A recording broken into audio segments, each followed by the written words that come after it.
برشلونه ام برشلونه؟ من راح يفوز بنهائي كاس السوبر الاسباني المقام بالسعوديه؟ خلينا نكون صريحين، برشلونه يدخل الكلاسيكو حتى يسيطر ويفرض هيمنته، والريال يريد يطلع باقل الخسائر. على الورق برشلونه هو مرشح حتى يفوز على ريال مدريد وياخذ نهائي كاس السوبر الاسباني، بس داخل مستطيل الاخضر ريال مدريد يقدر يقلب هاي التوقعات بصالحه؟ اكيد لا.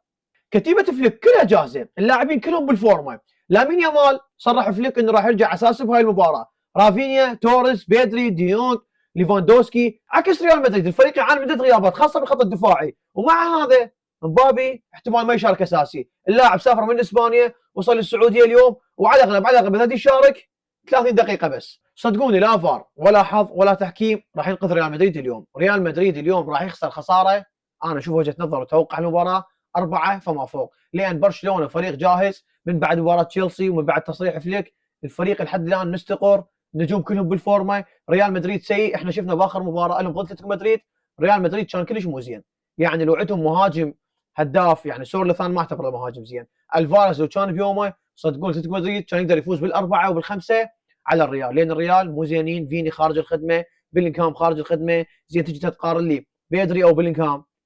انت شوف الفرق، اكيد بيدري، رافينيا او فينيسيوس، شوف الفرق ما بين اللاعبين، زين انت عندك مبابي على الاغلب ما راح يشارك، جونزالو، فيران توريس بالهجوم، لامين يامال او رودريجو، انت اصلا ماكو مقارنه، تشافي الونسو مدرب شاب ما عنده خبره هوايه، تجي الى فليك الملقب رجل النهائيات ثلاث، ولا تنسون باخر مباراه بالدوري بين برشلونه وريال مدريد الريال قدر يفوز 2-1 بس بطلعان الروح، وبنفس الوقت كان برشلونه عنده هواي غيابات، فاعتقد ان النهائي محسوم، عذرا جماهير ريال مدريد، لكن هذا الواقع ما نقدر نضحك على نفسنا.